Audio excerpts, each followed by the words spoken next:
Shalom para wanita yang dikasihi Tuhan. Pada hari ini mari kita mau belajar bersama-sama tentang kebenaran firman Tuhan. Kita mau lihat di dalam perjanjian baru di dalam 1 Timotius 4 ayat yang ke-12. Demikian firman Tuhan. Jangan seorang pun menganggap engkau rendah karena engkau muda. Jadilah teladan bagi orang-orang percaya dalam perkataanmu, dalam tingkah lakumu, dalam kasihmu, dalam kesetiaanmu, dan dalam kesucianmu. Demikian firman Tuhan. Tema khotbah kita pada hari ini, karakter yang dewasa.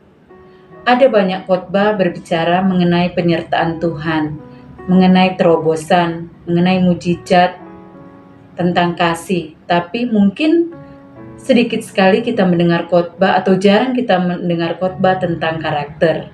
Padahal ibu-ibu, karakter itu sangat penting di dalam kehidupan kita. Rasul Paulus menulis surat kepada anak rohaninya Timotius. Pada hari ini kita akan melihat tentang karakter yang dewasa. Ibu-ibu yang dikasihi Tuhan, seorang yang sudah tua belum tentu karakternya sudah dewasa. Sebaliknya, orang yang masih muda belum tentu dia tidak bisa merubah karakternya. Karena apa saudara? Karakter itu tidak ada hubungannya dengan usia. Kedewasaan karakter diukur dari penerimaan akan tanggung jawab. Sering ada orang yang sudah tua, orang yang mungkin sangat berpengalaman, punya jabatan yang tinggi, tapi pada saat digoncangkan dengan masalah yang hebat, di situ karakternya muncul atau karakternya kelihatan. Dia gampang marah-marah dan kecewa. Jangan juga kita terjebak dengan karakter waktu seseorang yang ada di gereja, ataupun dia memiliki gelar yang sangat panjang. Ciri orang yang dewasa adalah dia berani mengambil tanggung jawab. Orang seperti sebatang pohon, kadang orang itu lebih tertarik kepada luarnya saja, bahkan orang juga tertarik mengenai batangnya saja. Ini berbicara mengenai kepribadian dan karisma seseorang. Tapi ingat, sebuah pohon yang lebat atau sebuah pohon yang kuat itu terdapat dari akar yang tidak kelihatan. Walaupun tidak kelihatan, tapi pondasi dan dasar hidup seseorang adalah karakter. Alkitab katakan di dalam 2 Korintus 4 ayat 18, di sana katakan, segala sesuatu yang kelihatan adalah sementara, yang tidak kelihatan adalah kekal. Ibu-ibu yang dikasihi Tuhan, ada 3 tingkatan kedewasaan. Yang pertama, dependen, bergantung atau bayi. Itu selalu merepotkan orang lain, selalu memerlukan bantuan orang lain. Mungkin usianya sudah tua, tapi dia senantiasa bergantung pada orang lain, selalu membutuhkan bantuan orang lain. Dependen, bergantung pada orang lain, selalu membutuhkan orang lain, seperti bayi tidak bisa mandiri. Mungkin kalau umur 35 sampai umur 60, kalau seperti ini ya tidak lucu. Kelakuannya masih seperti bayi sedikit, mungkin ditegur masih menangis atau tersinggung. Tidak bisa kerja sendiri, bahkan tidak bisa merenungkan firman Tuhan sendiri. Selalu merepotkan orang lain. Yang kedua saudara, independen, mandiri atau muda. Dia bisa mandiri, dia bisa mencari nafkah sendiri, dia bisa bekerja sendiri, bahkan dia bisa mendengarkan atau merenungkan firman Tuhan sendiri. Tapi orang ini juga tidak butuh orang lain, dia memiliki ego yang sangat tinggi. Ini banyak terjadi kepada anak muda. Tidak ada seorang pun yang hebat, ibu-ibu yang dikasih Tuhan. Hanya Tuhanlah yang hebat. Orang yang independen, dia selalu mengatakan, tanpa aku semuanya tidak berjalan. Tak ada manusia yang hebat, sekali lagi, hanya Tuhan yang hebat. Yang ketiga, interdependent, kesaling ketergantungan atau dewasa. Ibu-ibu yang dikasih Tuhan, ketika Tuhan menciptakan Adam sudah mandiri dan dia bisa mengatur Taman Eden sendiri. Tapi Tuhan berkata, dikatakan tidak baik dia seorang atau tidak baik dia sendiri. Orang yang interdependen itu saling tergantung. Di sini prinsip selalu saling. Nah, selalu berbicara mengenai tim. Di dalam persekutuan kita, ibu-ibu yang dikasih Tuhan, dalam pelayanan kita juga senantiasa membutuhkan orang lain. Kita juga memerlukan tim. Seorang pemimpin tidak bisa berjalan sendiri tanpa ada dukungan dari orang-orang di sekitar dia. Contohnya juga tubuh manusia. Dia kesaling ketergantungan yang paling nyata untuk mengangkat telepon atau untuk menelpon seseorang. Dia bisa bergerak ke seluruh tubuhnya. Nah, Alkitab juga prinsip saling ini sangat penting, yaitu ada saling menolong, saling membantu, saling memberi, saling menguatkan, bahkan saling mengokohkan. Prinsip saling adalah prinsip saling ketergantungan. Orang yang dewasa bisa membangun timnya karena dia mempunyai ada karakter yang dewasa di dalam hidupnya. Ibu-ibu yang diberkati dan dikasih Tuhan, hari ini ada 4 ciri orang yang dewasa. Kalau kita baca tadi ya di dalam 1 Timotius 4 yang ke-12. Yang pertama, perkataan. Saudara, apakah selama ini kata-kata kita sudah membangun atau menjatuhkan orang lain atau meruntuhkan orang lain? Karena betapa sangat penting kata-kata yang kita ucapkan setiap hari. Kalau kita mau melihat orang yang dewasa atau tidak, harus dilihat dari kata-kata yang diucapkannya di dalam hidupnya, dalam kesehariannya. Di sini juga dikatakan tingkah laku. Ada banyak orang dalam hidup ini tingkah lakunya selalu reaktif. Reaktif adalah membiarkan pengaruh-pengaruh luar mempengaruhi dalam hidupnya. Ada mungkin sesuatu yang tidak enak terbawa atau terikut.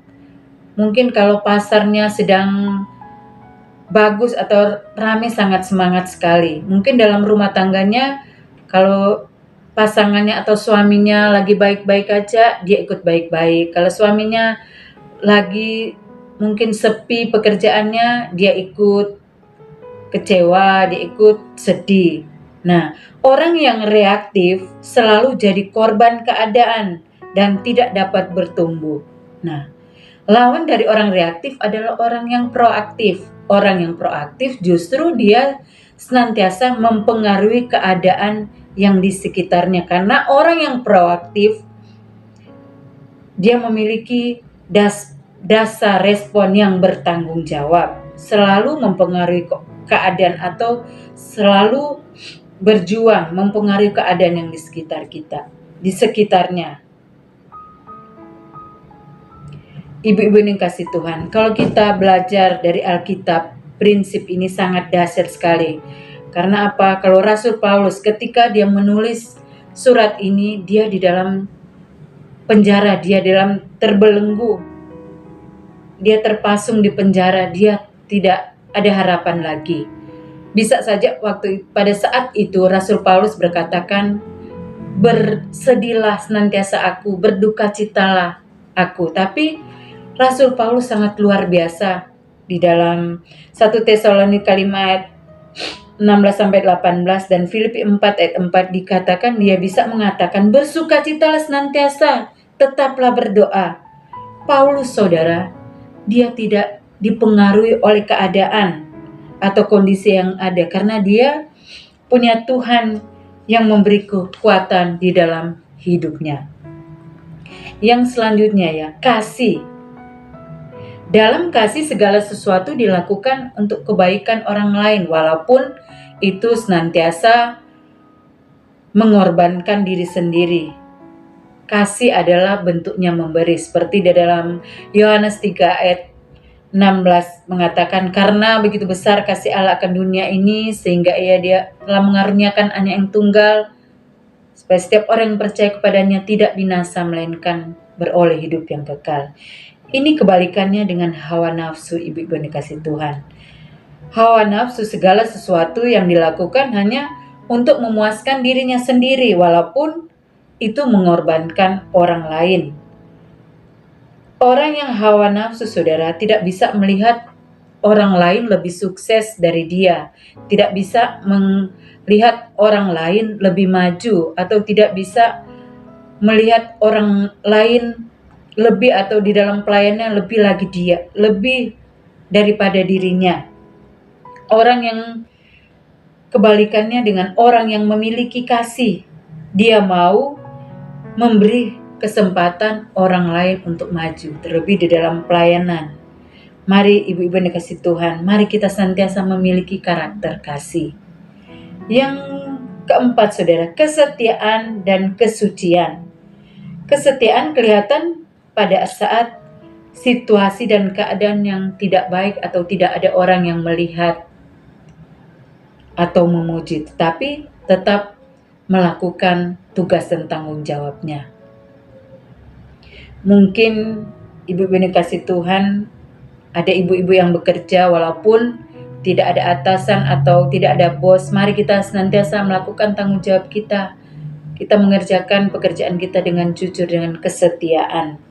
Daud saudara, waktu saat berperang esoknya melawan Goliat, dia meninggalkan walaupun pekerjaannya sedikit, dia mengembalakan domba walaupun sedikit, dia meninggalkan pekerjaan kepada penjaga yang lain. Karena apa saudara? Dia senantiasa setia di dalam perkara yang kecil. Anda ya ibu-ibu yang dikasih Tuhan, kita sebagai orang percaya atau kita sebagai orang Kristen setia terhadap pelayanan, setia terhadap pekerjaan, bahkan setia kepada pasangan kita masing-masing, maka nama Tuhan senantiasa dipermuliakan. Karakter kita adalah apa ibu-ibu yang dikasih Tuhan? Diri kita sendiri. Maka dari itu hari ini ada 4 karakter kedewasaan dalam hidup kita. Mari kita, mari kita latih perkataan kita sesungguhnya kata-kata kita positif. Tingkah laku juga kita tidak reaktif, tapi proaktif. Mari kita senantiasa mempengaruhi keadaan. Kita memilih kasih bukan hawa nafsu, tapi kita memberi atau membangkitkan orang lain. Kita setia dimanapun kita ditempatkan Tuhan. Kita ada kesetiaan baik dalam pelayanan kita, dalam pekerjaan kita, di dalam rumah tangga kita. Maka apa saudara, kalau kita senantiasa melakukan karakter kedewasaan dalam hidup kita, dalam keseharian kita, maka ada mujizat yang terjadi dalam kehidupan kita. Baik dalam pekerjaan, dalam pelayanan kita. Tuhan tidak pernah meninggalkan kita apabila kita sungguh-sungguh melakukan firman Tuhan. Amin. Terima kasih. Tuhan Yesus memberkati.